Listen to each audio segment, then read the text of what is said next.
having obtained her clearance certificate, just like all the other nominees, including the Attorney General and the Secretary of the Cabinet, did obtain their clearance certificates from EACC, KRA from the Directorate of Criminal Investigations, the Office of the Registrar of Political Parties to state whether they are active members or officials of political parties, and the Higher Education Loans Board. Honorable Speaker, it is also on record that this particular nominee, Ms. Peninah Malonza, has not been charged in any court of law in the past 3 years. And Honorable Speaker, in terms of her political party affiliation, as much as it was noted she was a member of UDA, having ran as a women rep in her home county, Honorable Speaker, she does not hold office in any political party.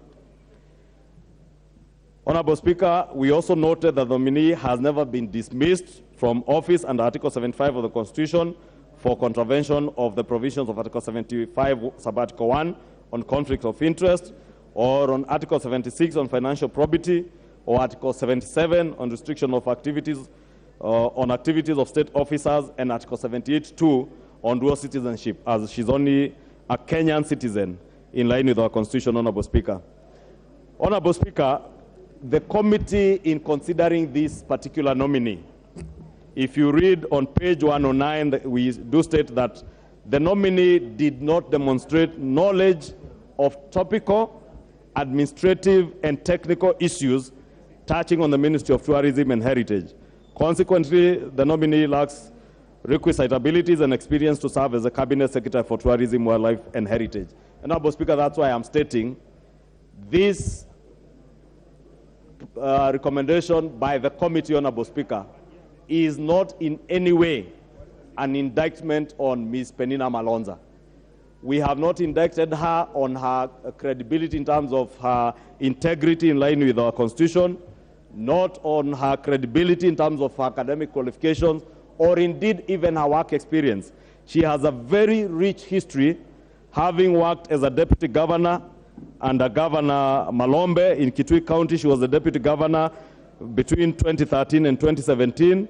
She was a director and training partner and support director for Compassion International, the Kenya office, between the year 2012 and 2013. And she also served as the program supervisor of Compassion International during the period 2010 to 2012, and a senior program facilitator from 2009 to 2010, program facilitator during the year 2006 to 2009 for Compassion International. The nominee also served as the project director for Changamwe Baptist Church between 2002 and 2006, and she has also served as a project coordinator for AMREF Kenya at Kibera-based health community care program in 1999. Honorable Speaker, I'm only enumerating this because it be misconstrued, Honorable Speaker, that having looked at her qualifications, having looked at her integrity, the committee did not find anything that would make her not pass or suitable as a cabinet nominee for tourism. It is only out of the one-on-one interview. And Honorable Speaker, is good to mention, Honorable Speaker, and many of us in this House may take it for granted, that when you walk into an interview room where you find members of parliament that probably who you only see on TV, Honorable Speaker, staring at you with close to 30 or 40 cameras also focusing on you, it is probable, Honorable Speaker, that a nominee, and indeed I saw this happen, not just to this particular nominee, to at least a minimum of 4 nominees who panicked, became anxious, and could at times lose their line of thinking and forget very simple, basic things, Honorable Speaker. And at times, it took members to crack a joke or two to allow them to relax. And Honorable Speaker, we must appreciate that this lady also, besides having been deputy governor, she lost as deputy governor in 2017 when Governor Malombe lost elections in 2017.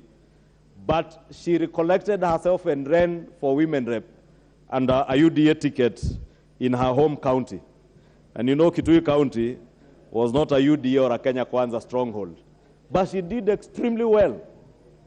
And Honorable Speaker, having come from an election that she had lost, Honorable Speaker, and she is now subjected to a grueling, almost close to 2 hours, with cameras, Honorable Speaker, focusing on her. And Honorable Speaker, I must declare that I did meet the nominee the following day, I think a day or two, at the Mashujaa Day celebrations at Uhuru Gardens. And she was indeed remorseful that she was a bit shaken when she appeared for the interview. And I understood her, Honorable Speaker.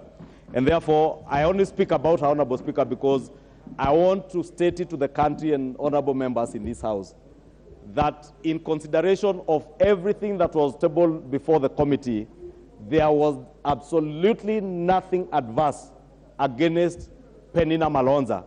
And her case now rests in the hands of the honorable members of this august House for you to decide what you want to do with her, as the fate of the other 23 nominees rests. Order, honorable members. Order.